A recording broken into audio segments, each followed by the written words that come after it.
Nosotros durante estas semanas hemos estado metidos en el libro de Santiago, estudiando la vida de oración como algo súper importante para el creyente que quiere ver a sus hijos que siguen la tercera y la cuarta generación en pos del Señor. Satanás ataca la vida de oración del creyente. ¿Y por qué sabemos que la ataca? Porque no oramos. No es tan fácil orar. Es más fácil leer la Biblia, es más fácil ir a la iglesia que orar. Porque Satanás sabe que ahí está el tomar lo que tú entiendes de la palabra, y al arrodillarte estás practicando la fe. Porque cierras los ojos o con los ojos abiertos hablas a tu Padre que está en secreto, y tu Padre que ve en secreto te bendice públicamente. Y lo que quiere hacer Satanás es que las bendiciones que vienen de afuera eres tú, en vez de el encuentro íntimo que tuviste entre tú y Dios. ¿A qué pudiéramos comparar la oración? La oración es el banco donde se cambia las promesas de Dios por experiencias humanas. Si usted viene de México y usted llega al aeropuerto, usted cambia su dinero de México por dólares para que le trabaje aquí. Nadie te acepta el dinero de México, ni cuando vaya. Bueno, si vamos al otro lado, te aceptan el dólar. Pero la palabra me dice que la oración es como el banco, que Dios me da promesas. Y ahí son como pesetas nada más. Pero si por el Espíritu de Dios yo me hinco y oro, hablo simplemente a Dios, que yo puedo cashear. Perdónenme mi español. Puedo yo darle una promesa y recibir una experiencia. Pues Satanás no quiere que tú vayas al banco cuando no tienes dinero, experiencias del milagro de Dios. La oración es como la sala de emergencia preparada con el doctor y las enfermeras cuando estamos enfermos. Cuando nosotros tenemos una enfermedad, nos den un dolor, pues nosotros hay que correr a la emergencia. Y como se espera en la emergencia. La oración es lo que Dios ha creado en el creyente, donde el creyente ahí está el Señor ready para responder. Quizás no te sientes mejor en el momento, pero tú sabes que al orar ya todas las manos que tenían que estar en el asunto lo están. La Biblia dice, el salmista oró en el Salmo 139, tú me has examinado y conocido. Tú entiendes mis pensamientos antes que la palabra esté en mi boca. He aquí, Dios, tú la conoces toda. Detrás y delante has puesto tu mano, me has rodeado, dice la Biblia, y todos mis caminos te son conocidos. Ni pararme ni sentar, no hay que hablar mucho para que te atienda el doctor. La oración es el sofá donde nos habla el admirable consejero. Es el puente que conecta el reino de Dios con los problemas de mi vida. Es la cadena que jala la voluntad de Dios a mi vida. Es el confesional donde confesamos nuestros pecados y recibimos el que nuestros pecados son absueltos, la absolución de nuestros pecados. En mi práctica todos los sábados, yo hacía pecado toda la semana, y el sábado entonces iba a la confesión, y el domingo tenía la cena, la comunión.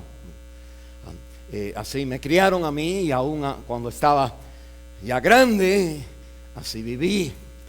Pero una de las cosas es en esa cajita, ese lugar donde está el sacerdote, uno entraba y él no te ve y tú no lo ves, pero ahí tú podías voltear tu corazón y decir, empezar a llorar, hice esto, hice esto, hice esto.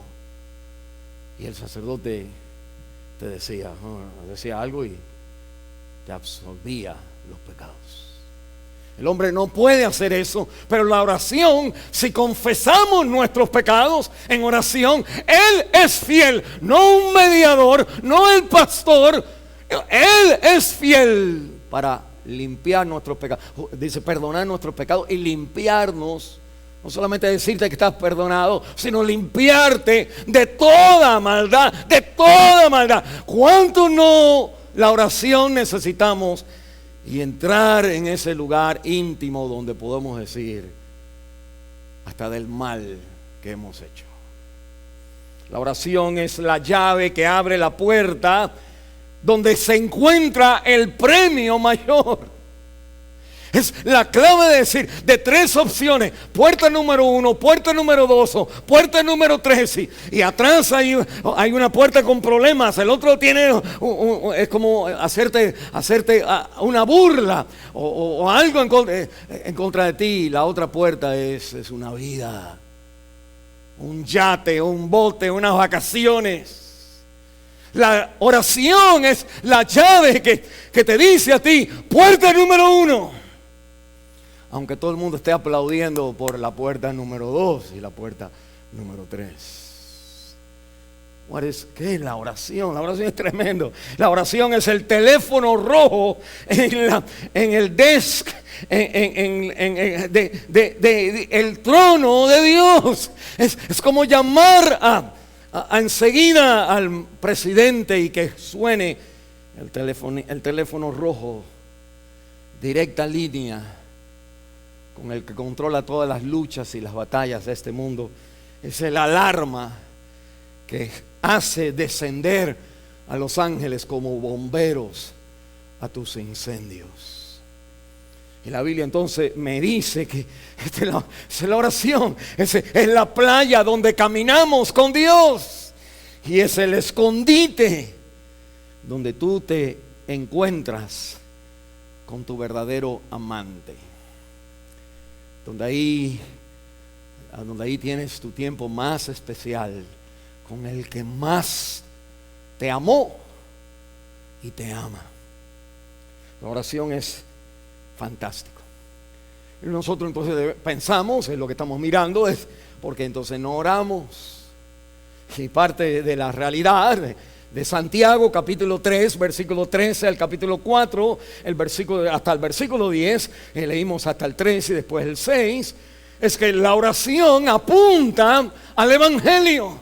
El problema por el cual la oración es tan difícil es porque la oración es un reflejo de cómo el ser humano está delante de Dios. El ser humano no puede, por nada que haga, puede ganarse el favor de Dios. Y la oración entonces tiene ese mismo grillo con la bola esa cada vez que nosotros vivimos, aún como creyentes. Alguien ha dicho, o yo he dicho, que la oración es reflejada en la parábola del hijo pródigo. Ustedes conocen la parábola del hijo pródigo, es una parábola favorita, una parábola conocida por todas las personas, aún cuando no van a la iglesia. La parábola es de un padre que tiene 2 hijos, y el más chiquito de los hijos le dice al padre: papi, quiero ya todos los beneficios y me voy, no quiero estar contigo, no quiero ser parte de esta familia, no me interesan tus rituales, no me interesan tus valores, no me interesa lo que tú quieres, tu tiempo, no me interesa tu salud, no me interesa tus enseñanzas, no me interesa tus consejos, no me interesa tu pueblo, no me interesa mi hermano, no me interesa tu trabajo, no me interesa tu viña, no me interesa el campo, no me interesa que va a fallar uno de los mejores confiables obreros, yo como tu hijo, y yo me voy, no me interesa nada de eso, dame el dinero, yo me voy. Y el muchacho entonces vive su vida y gasta la vida, y la vida va peor y peor y peor y peor y peor. Ustedes conocen la historia, que él entonces regresa en sí, regresa al Padre. Y cuando leemos nada más esa historia, hay tres cosas que vienen a mi mente bien rápido. Una es pero muchacho, ¿por qué no te quedas ahí? Lo otro es que regresa ya. Y lo otro es, qué padre que tienes. En la oración es exactamente eso. Esto es lo que va a decir, enseñar Santiago capítulo 3, versículo 13 hasta el 4:3 y en adelante, donde la Biblia me va a hablar a mí que nosotros, teniendo un Dios, teniendo a nuestro Padre Celestial, teniendo todas las riquezas, los privilegios que encontramos en la comunión con Él al orar, que nosotros preferimos irnos con algunas de sus bendiciones, porque usted no puede vivir sin las dos piernas que Dios te dio, sin el corazón que Dios te da, sin la atmósfera que Dios crea. En otras palabras, usted tiene que vivir la vida inconversa, la tiene que vivir con las bendiciones de Dios. Usted no es como que Dios se queda ahí, usted vive por su cuenta, usted vive por su cuenta, por las cuentas que Dios te da desde ya. Te da a tu esposa, tu trabajo, te da muchas bendiciones, el sol, la luna, todo lo que nosotros tenemos ya es Él. Y como el hijo pródigo, tomamos sus bendiciones y vivimos, y nuestra vida va de mal en peor. Y dijéramos entonces, pero muchachos, regresa. Eso es lo que está haciendo el pastor ahora. Regresa y ora, regresa y ven a Él. Y el muchacho finalmente tiene que hit bottom, tiene que pegarle al suelo de verdad para darse cuenta de lo mal que está. Y es ahí donde él encuentra entonces la tercera observación. Qué tremendo. Dios es más grande. Mi exhortación a la iglesia en estas semanas no ha sido que tú no oras. Mi exhortación es que mire las bendiciones que hay. Mire que nosotros estamos como este joven. Pero si regresas a la oración, mira lo que vas a encontrar. Y la Biblia me habla en el libro de Santiago de que en el capítulo 1, versículo 5, en el capítulo 1, el versículo 17, de que Dios es generoso y quiere dar abundantemente y no reprocha a la persona, que Él es el Padre de luces y todo don perfecto, toda dádiva perfecta viene de los cielos, de aquel que no hay mudanza, que Dios solamente quiere darte el bien en tu vida. Es el Padre del hijo pródigo. Y el problema que nosotros tenemos es que pues la oración nos va a apuntar, o la falta de oración en mi vida, en nuestra vida, apunta a que la gracia de la oración, practicar la oración es salvarse una y otra vez más. No es que usted pierde su salvación, no estamos hablando aquí en una manera doctrinal, estamos hablando en una manera doctrinal pero de aplicación, dando una ilustración de decir, cuando nosotros vivimos y vamos a la iglesia, leemos la Biblia, pero no nos atrevemos a ir y decirle: Padre, he pecado contra el cielo y contra ti, no soy digno de. Cuando usted esté en el proceso de la oración, simplemente Dios ya está haciendo la obra que tú ni te imaginas. Entonces Satanás sabe, y es eso, y todo lo que va a hacer es: trata otra cosa más, muchacho. Júntate a donde venden comida para los puercos, tan siquiera ibas a tener. Nosotros aquí decimos: pero son puercos, es comida de puerco. Pero para el que está en necesidad, cualquiera zanahoria es mejor. Y la Biblia me está diciendo, cuando nosotros vivimos en este mundo, hacemos conexiones en este mundo al nivel de los lugares donde comen los puercos. Y los hijos de Dios no somos puercos, somos hijos de Dios. Hay mesa amplia, hay trabajo amplio en la presencia de Dios para cada uno de nosotros. Y nosotros entonces decimos: ok, entonces voy a orar. Pero lo que encontramos es, en la oración, de pronto se nos abren los cielos y encontramos que la oración es como una predicación del Evangelio.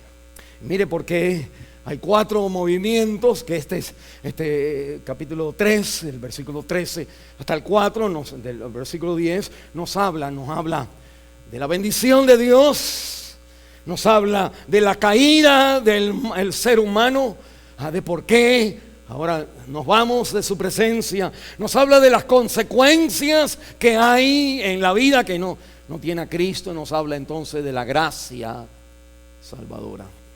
4 cosas bien rápido. Lo primero es: la oración me enseña a mí la realidad de la vida. Y mire lo que la Biblia me dice, que todos nosotros vivimos ante un Dios generoso. En el capítulo 1, versículo 5 dice: si alguno de vosotros tiene falta de sabiduría, pídala a Dios, el cual da a todos. El presidente o el banquero o el doctor o cualquier persona con negocio o con trabajo, el ingeniero, el arquitecto, Dios es, aunque sean inconversos, Dios le da a todos. Por eso es que pueden hacer cualquier cosa, algo.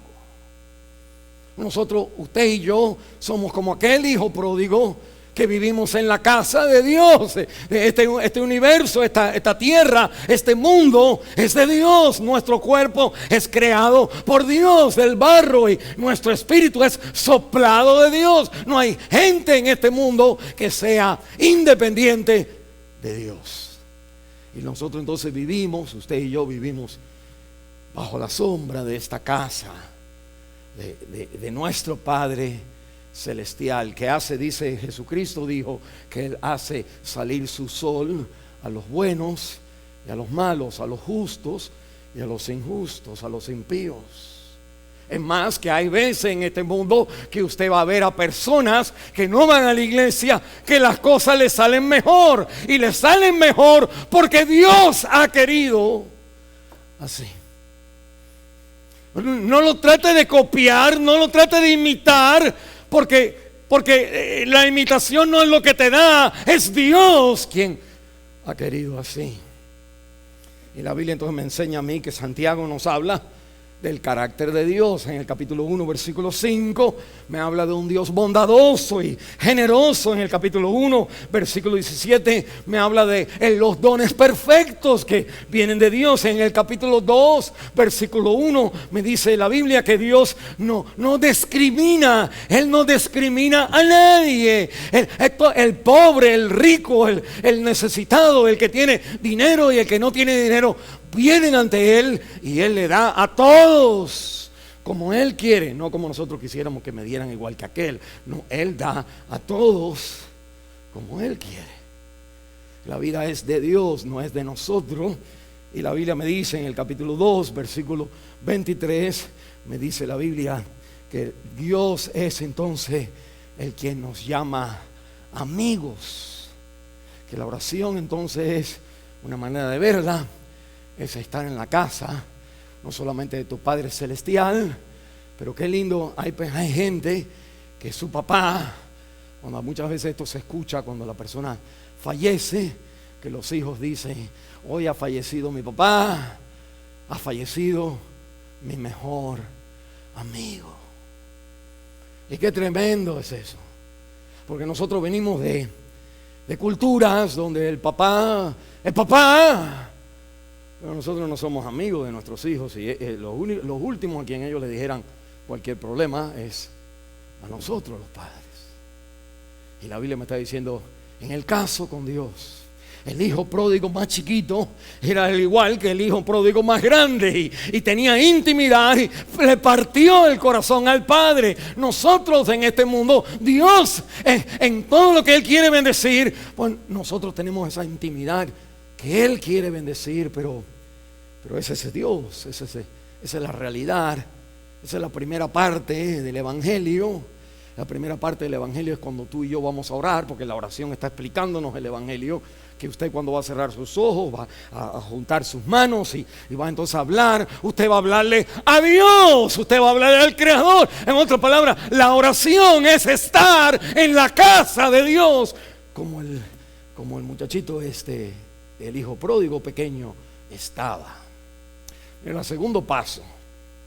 La Biblia entonces me dice la caída y me habla en el Santiago. Santiago es tremendo. Santiago me va a decir que nosotros entonces, al tener estas bendiciones, igual que el hijo pródigo, pues nosotros escogimos nuestra propia sabiduría. Y mira un momentito, la oración te recuerda a ti, a mí y a mí, que hay dos maneras de vivir: la manera que Dios dice o la manera que yo quiero que Él dijera. Mire conmigo en el capítulo 3, en el versículo ahí donde comienza, el versículo 13. ¿Quién es sabio, hermano?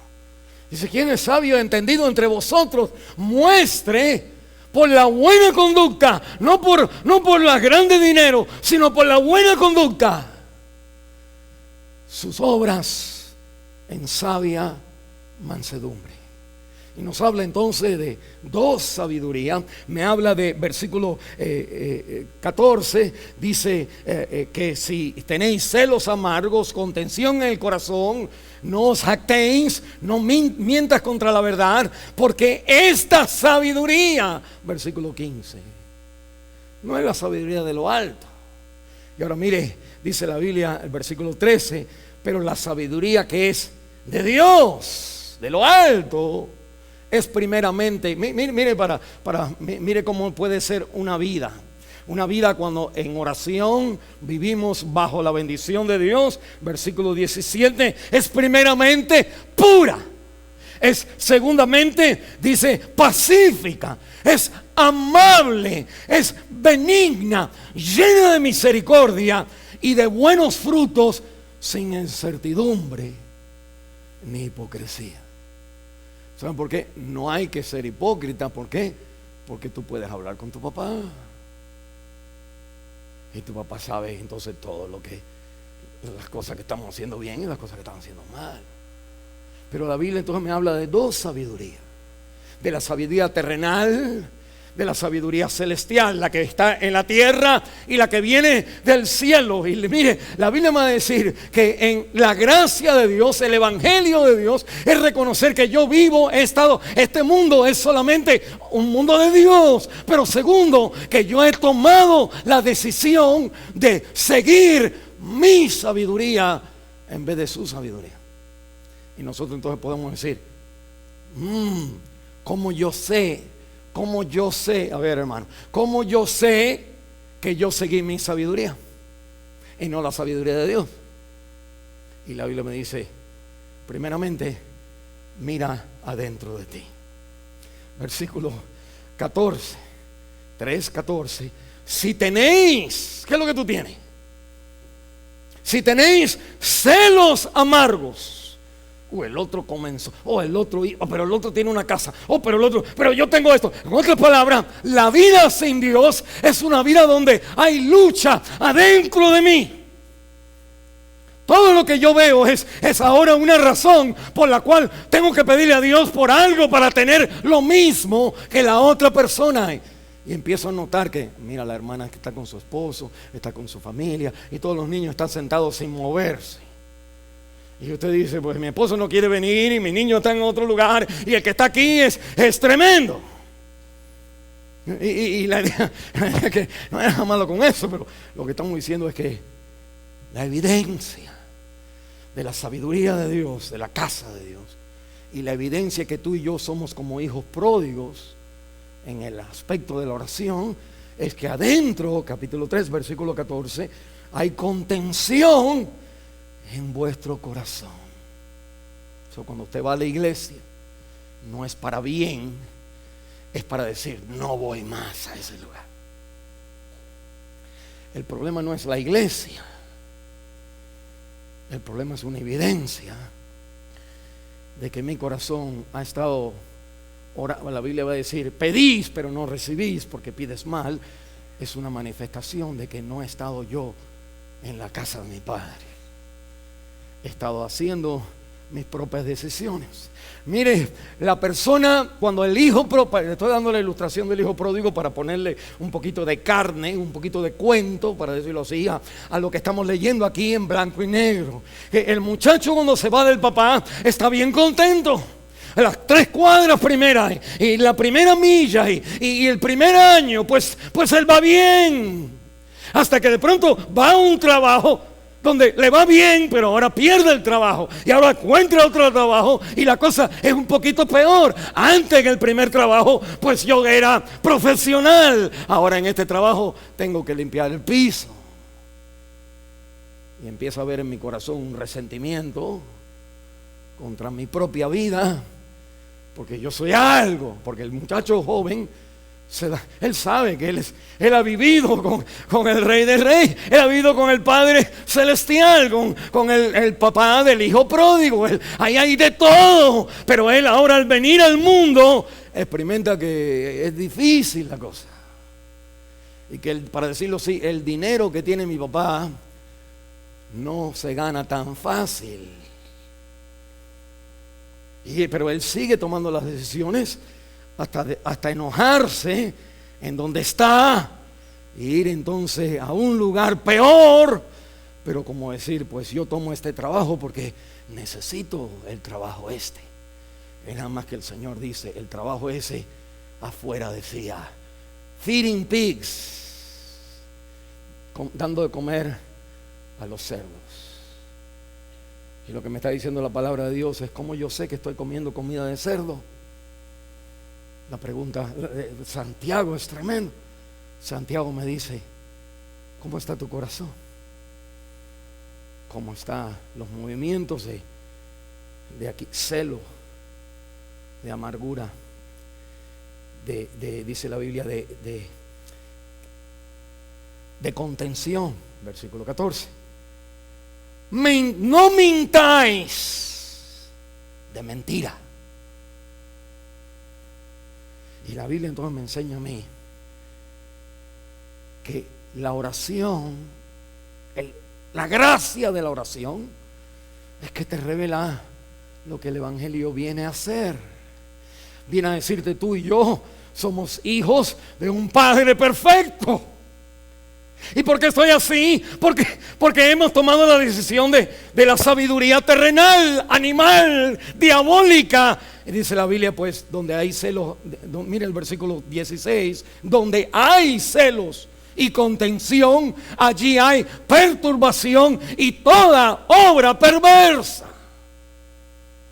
Mire un momentito, cuando una pareja siente celo, cuando una pareja a ella a él, o los dos al mismo tiempo, ahí no hay paz.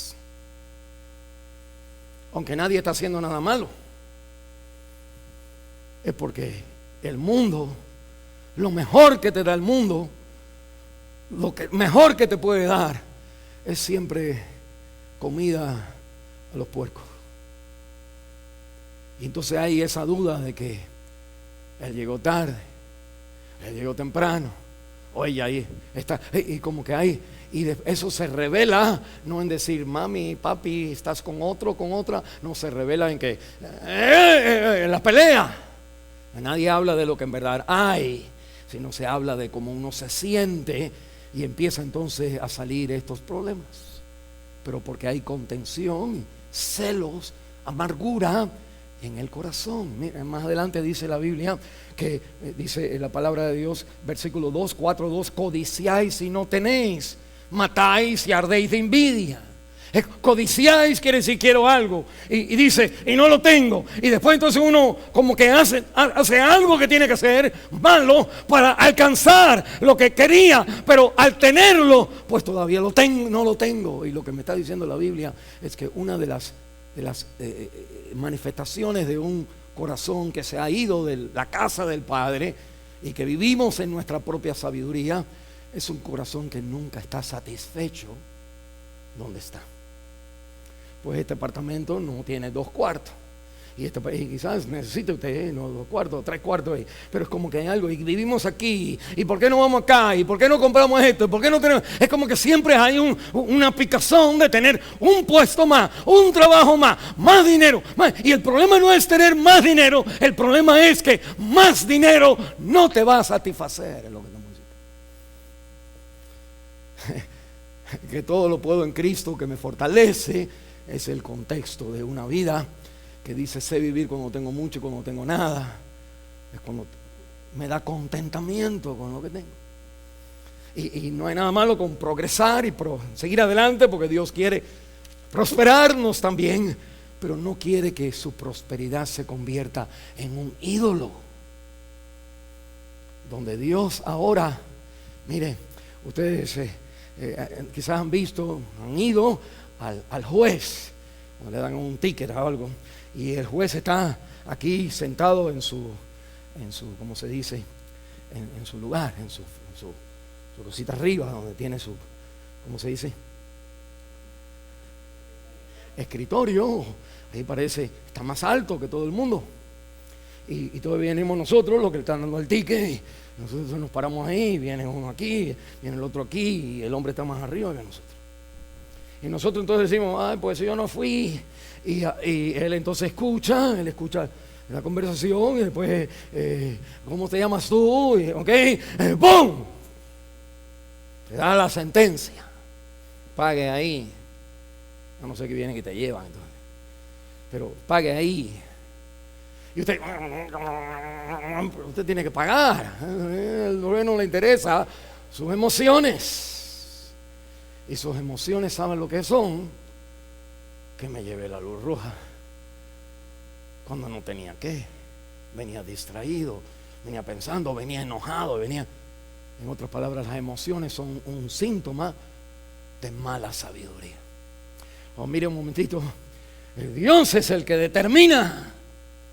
Pero en estos tiempos se escribió C.S. Lewis que nosotros los seres humanos en estos años nos hemos parado, le hemos dicho a él que se quite de la silla, y Dios con su toga, porque él controla todo, se ha puesto en el lugar del culpable, y usted y yo nos hemos puesto en el lugar de decirle a Dios, pues a mí no me interesa lo que dice su Biblia, págueme, si no, no te oro, y no te voy a orar más, porque eso no trabaja, eso es mentira, la Biblia nada más, eso es un cuento. Porque en este tiempo, los 2019, la vida es una vida donde Dios está ahora el preso, acusado, en vez de el juez que justifica. Y la oración, lo difícil de la oración, pero la gracia de la oración es que te vuelve a poner en el right place. La oración te pone a ti en el lugar de decir, tengo contiendas, tengo celos, no estoy satisfecho. ¿Qué? De aquí, ¿qué me pasa, Señor? Entonces el Señor te puede hablar. Pero ¿sabe por qué no oramos? No oramos porque sería yo bajarme de este lado y ponerme en ese lado. Y la Biblia me dice, miren el capítulo 4, el versículo 10, humillaos delante del Señor y Él os exaltará. En otras palabras, el problema de la caída del ser humano, el problema que nosotros tenemos es que nosotros ahora nos damos cuenta que Dios ya no es mi Padre, que Él es alguien que me está diciendo cómo tengo que vivir, pero yo determino cómo tengo que vivir. Él está ahí abajo, yo estoy aquí arriba. Y la oración siempre es un acto de ponerme en mi lugar, y Dios está en su lugar. Satanás no quiere que tú hagas eso por nada. No te vuelvas loco, te va a decir. No seas fanático, muchacho. Pero Dios nos ha dejado un libro, no solamente, no de ayer, sino de años, de gente espirituales, gente que el mundo no era digna, que han caminado en este mundo, han sufrido como nunca han perdido su familia, les han echado sus vidas a los leones, les han cortado la cabeza delante de los reyes de este mundo, pero confiaban que Dios está en su trono y yo me pongo en mi lugar. Nosotros somos gente modernas. El modernismo, la caída, es que yo he tomado mi sabiduría. Y decimos, ¿cómo sabemos eso? En Estados Unidos, la medicina que más se vende es la medicina de depresión y ansiedad. Y hoy ha ganado el mundo de la terapia en vez de la teología, y todo se convierte en I feel, a mí no me gusta, en vez de qué dice la Biblia. Le doy un corto, pequeño pedacito de eso. Hoy en nuestra denominación y otras iglesias hay una pelea entre cómo la iglesia va a responder a la comunidad BG, TQ, AI y N. ¿Qué quiere decir a la gente que tienen diferentes tendencias sexuales? Uno de una manera y otro de otra manera, de esta forma o de otra forma. Y esto es en el mundo, pero ahora en la iglesia la dinámica es que si nosotros queremos decir que Dios acepta a todo pecador, pero no para dejarte como pecador, sino para transformar nuestras vidas. Pero la voz del otro lado es decir, no solamente Dios me acepta como pecador, Dios me afirma en mi pecado.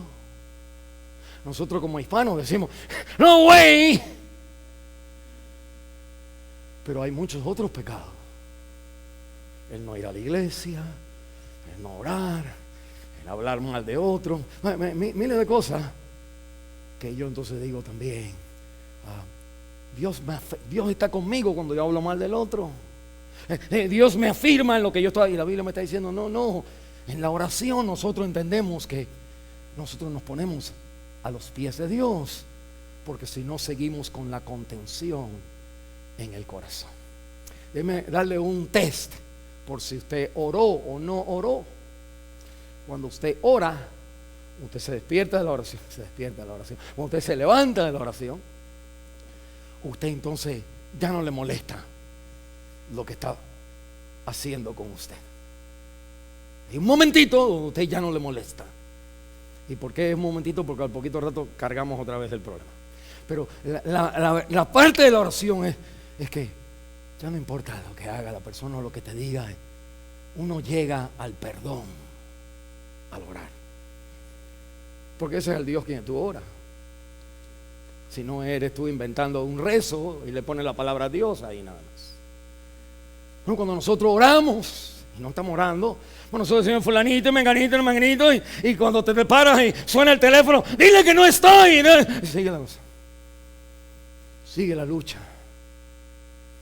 Y la Biblia entonces me está diciendo, la oración me recuerda que hay un Padre que tiene todo. En la oración me recuerda que hay dos caminos de sabiduría, una sabiduría terrenal. ¿Y cómo sé si tomé esa? Chequea tu corazón. ¿Cómo están tus emociones cuando otros lo bendicen y a ti no? Uno dice, yo quiero eso también. ¿Y por qué a mí no? ¿Y por qué a él sí? ¿Y por qué? Esa es la contención del corazón, es la sabiduría de abajo. Porque la sabiduría de lo alto es pacífica, como Dios quiere. Y la Biblia entonces me dice, ¿cuál es la consecuencia? La realidad. La caída, me fui a mi sabiduría. La señal de que me fui a mi sabiduría en la caída, en oración, es que mi corazón no está en paz. Y tercero, las consecuencias. Cuando un pecador no está con Dios, se ha ido de Dios, hay consecuencias. El hijo pródigo, cuando se fió del padre, pues fue de una a la otra. Y la Biblia entonces me dice en el capítulo 4, las consecuencias son peleas entre ustedes. Peleas entre la iglesia, pelea entre los matrimonios, pelea entre los hijos, los hermanos, pelea entre los hijos con los papás con los hijos, los padres con la hermana, a la hija, o el primer hijo en contra del otro hijo, y cuando viene le habla en contra del otro hijo, y esa es la cultura. Voy al capítulo 4, versículo 1. Mire, ¿de dónde viene las guerras y los pleitos? Eso no es solamente la contienda del corazón, sino también ahora la contienda con los demás. Y la ve ahí, es contienda, guerra y pleitos. Se aplica a guerra y pleito entre nosotros, guerra y pleito entre dos países, y guerra y pleito entre el esposo y la esposa. Mira un momentito, nosotros cuando estamos supuestos a estar aquí, Él es el juez, yo ahora yo estoy aquí y Dios está ahí. Solo que Dios me va a decir va a ser un poco difícil para aceptar, pero por un segundo bájate aquí, ponte en tu lugar, y por otro segundo permite que Él sea el que está aquí, porque Él está aquí aunque tú no quieras. Y Él escribió la Biblia, me dice, ¿por qué vienen las guerras? ¿De dónde viene el pleito matrimonial? Porque Él, Señor, pastor, es que usted no sabe, no, yo no le he dicho a usted todavía. Todo el mundo sabe, pero a usted no. Todo el mundo dice, mira amigo, el pastor, usted hace así. ¿Sabe por qué? Porque usted está enojado conmigo, para que usted vea. Porque usted sabe lo que yo no sé. Es como que el que tiene que saber no sabe. Y los que estamos aquí, en vez de estar ahí, esos son los que saben. Mire lo que dice la Biblia. ¿De dónde viene entonces la inspiración de la Biblia? ¿Qué me dice a mí? Me dice versículo 1, no es, como diciendo sí es, no es de vuestras pasiones las cuales combaten en vuestros miembros. La Biblia me dice que una de las características del ser humano en Adán y Eva y los hijos que somos nosotros, cuando el Señor le dijo a Adán, ¿y de dónde compraste ese bathing suit? ¿De dónde compraste ese traje de baño? Oye, qué bien te ve. La mujer me dio de comer. Y la mujer, la serpiente. Y la serpiente no tiene mano. No podía. Le echaron la culpa a la serpiente. Una de las características del ser humano es que cuando algo está mal en mi vida, hay un culpable. No soy yo. Ese cuando estoy yo aquí y Él está ahí. Señor, como me han dicho gente que han venido familias que han venido a aconsejarse, no voy más. ¿Y por qué? Después le pregunto, pastor, porque usted tomó mi lugar en vez del lugar de lado. Y mire, de esta manera, cuando Dios está en el trono y nosotros somos los presos, Dios no permite que el preso diga, Él me lo hizo. Dios siempre dice, el problema está dentro de ti. Pregúntenle a Jesús, a Jesus, que ustedes siguen a Jesus, nosotros seguimos a Jesús. El Señor dice que del interior del ser humano, no es lo que el hombre traga y come, no es la comida lo que te afecta, dice, es el corazón. Del corazón sale el adulterio, la mentira, los problemas, todo lo malo sale de adentro. No vengan a una iglesia a ponerle la culpa al pastor, póngale la culpa a usted primero. Mira el capítulo 1, el versículo 13. Cuando alguno es tentado, no diga que es tentado de parte de Dios es el problema. La Biblia dice, Dios no tienta a nadie. Versículo 14, versículo 13, cuando alguno es tentado, no diga que es de Dios. Versículo 14, sino que cada uno es tentado, ¿cuando qué? De su propia concupiscencia. ¿Quieres arreglar tu matrimonio? No lo arregles a él, no lo arregles a ella, arréglate a ti. Señor, vaya, en lo peor de los casos, dame unos hombros más grandes para ser más fuerte cargando la cruz. No la cambies a ella, ayúdame a sobrellevarla más. Digamos si fuera así. Pero la Biblia me está diciendo, uno mira adentro. Mira ahora conmigo en el capítulo 4. Vimos a Jesús, vimos a Santiago 1, y ahora el capítulo 4 dice, el problema es que los pleitos vienen por las pasiones que combaten, están different priorities que están adentro de ti. Miren el versículo 3, pedís. Uno dice, ok, pero yo oré, pastor, y no recibís. ¿Pero por qué? ¿Por qué? Porque pedís mal para gastar en vuestros deleites. Y mire un momentito, lo que me enseña la oración es el evangelio, que Dios es un Dios bueno, pero que yo, segundo, he tomado un camino de la sabiduría mala. ¿Y cómo sé? Porque mira la contención del corazón, mira el problema con los otros. Y la Biblia entonces me dice, ¿cuál es lo principal? Lo principal del problema soy yo. Y el problema principal es que todos nosotros vivimos con el sentimiento de que yo quiero algo para mí, con un self-interest, con un interés personal. Dice la Biblia en la primera pecado del ser humano, Adán y Eva otra vez, que cuando Eva ve el árbol, dice que ella vio que el árbol era bueno, que el árbol estaba sabroso y daba sabiduría para ella, y tomó del árbol. Y la idea es que el selfishness, el centro de yo como lo principal, es lo que mueve la humanidad, el matrimonio, para decirlo así. Y la Biblia me está diciendo, mire, cuando nosotros tratamos de enfrentar la vida, nosotros tomamos decisiones, malas decisiones. Déjame decirle por qué.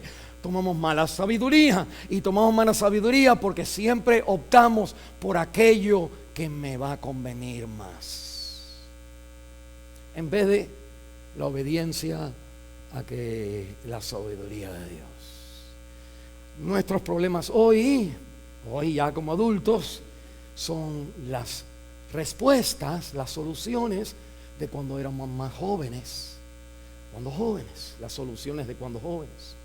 El hermano con quien tú te casaste, o la hermana con quien tú te casaste, hablando de los mejores de nosotros, cualquier problema que tenemos es cuando nosotros nos casamos, nos pareció que este era o ella era para mí, y aunque este es el que yo quiero. Y si oraba y le decía Señor, y si el Señor decía pero mira, tú decías pues no. Y aunque no vamos a divorciarnos ni nada, pero la decisión de que escogimos eso vino de nosotros. Las contiendas y las luchas que tenemos ahora es la evidencia. Y la oración, miren lo que sucede. En la oración yo rectifico, yo acknowledge, yo reconozco. Padre, me acuerdo que cuando yo tenía 20 años de edad, hice lo que quise y a donde quise, en donde quise, y ahora, Señor, pues no tengo cómo hacer las cosas. Y en el momento que tú dices así, como el hijo pródigo que dice, Señor, he pecado contra el cielo y contra ti, en otras palabras, desde hace años atrás que te dejé. Y cuando uno en la oración ve toda la vida en un plano y se dirige a Dios, quien ve toda tu vida en un plano, y la oración entonces recobra que aquel que más te conoce, más te ama. En vez de decir, bueno, voy a orar porque ya yo hice eso, hice el otro, hice lo otro, hice lo otro, y si voy a orar ahora, pues es como si Dios no lo sepa, para que no lo sepa. Y la idea de regresar, del hijo pródigo, regresar y decir, Señor, ya no puedo más con los puercos, y Señor, he pecado contra el cielo y contra ti. Y cuando comienzas nada más, habrá enseñándole a Dios toda tu vida en la oración, que la Biblia me dice a mí, es ahí donde Dios, encontramos a un Dios que es mucho mejor que nosotros pensábamos. Te dice, déjame darte una explicación. Cuando tú estés en el cielo, usted y yo, estemos en el cielo, nosotros vamos a ser juzgados. Vamos a decirle el juicio del creyente en diferencia al juicio del inconverso. El juicio del inconverso es juzgado y lanzado al lago de fuego. El creyente es juzgado de esta manera. Dios pone el screen y pone la película de tu vida entre tú y él nada más. Y a mí se me cae la cara, la quijada. ¡Ay, Señor! Y el Señor al lado tuyo está diciendo, y yo morí por ti ahí. Y ahí fue donde derramé mi sangre. Y ahí fue por la cual me dieron los latigazos. ¿Te acuerdas de la película de eso? Y peor fue por ti. Ahí lo hice por ti. Y ahí fue. Y tú vas a estar diciendo, gracias Señor. Gracias Señor. Toda tu vida va a ser demostrada en un abrir y cerrar de ojos. Pero no para condenarte, sino para tú darle gracias a aquel que te perdonó, te limpió, te lavó, te transformó, te cambió, llevó el castigo de tu paz sobre él. Por su llaga tú eres sanado. Es tremendo. So, la oración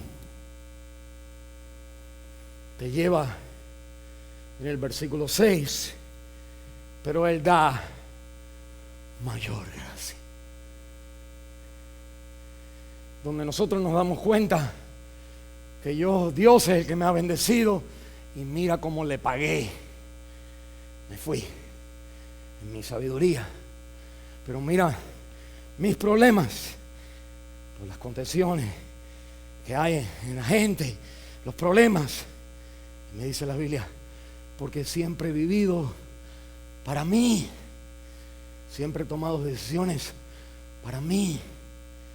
Y la Biblia me dice que cuando tú estés así en la oración, cuando tú dices, antes de orar, tú dices, ¿para qué orar? Ora, porque la oración te lleva al reconocimiento que mi Padre es grande, yo lo he dejado, estoy peor de lo que creo yo mismo, pero la Biblia dice que en Dios, donde está mi pecado, hay mayor gracia. Y por eso la Biblia sigue diciendo, me dice la Biblia, versículo 7, somete a Dios. Y dice, resista al diablo y huirá de vosotros. Acercaos a Dios y Él se acerca a ti. Versículo 10, humíllate delante de Dios, ponte en el lugar del preso, deja a Dios ser el rey. Y la Biblia entonces me dice, y Él te exaltará. ¿Sabe cómo? Diciendo, Alberto, para allá. Todo lo malo que tú crees que te mereces, por eso fue que yo morí. What do you think? Que yo morí para que tú fueras mejor. Yo morí por lo que estaba perdido. Y con ese entendimiento uno se para de la oración y resiste al diablo y se somete a Dios y se limpia las manos, porque Dios te ha recibido. Has hecho la vida del hijo pródigo de un Dios perfecto, el Padre. Te fuiste, malas decisiones, sabiduría de la tierra, empezaste a comer la comida del mundo, con tensiones, problemas y con gente y siempre una lucha. Y la Biblia me dice, es hora de regresar. Cuando regreses, dice el hijo pródigo, he hecho lo malo, mi problema soy yo, sale de adentro de mí. No que mi esposa me hizo, no que mis hijos no aguanto más. Tú entiendes, Señor, yo he tratado. No, usted no ha tratado nada. Es más que haber tratado, ese es el problema. Tienes que entonces rendirte a Él y decir: Señor, sé tú mi Dios. Y la Biblia me dice que es ahí donde la oración recobra un soplo de Dios para atrás, dándote a ti, levantándote de la oración y diciendo: el problema lo tiene Dios, ya no lo tengo yo. Este es tremendo. Y la Biblia me recuerda y me termina diciendo que la gracia de Dios requiere que yo confiese mi pecado. Yo reconozco que el problema soy yo, que yo entonces de ahí me fortalezco a resistir al diablo, porque él es el que quiere destruir mi vida, no mi esposa. La lucha no es contra carne y sangre. Y vengo entonces a Él, me acerco a Él en oración, y Él se acerca a mí. Vamos a cerrar en oración.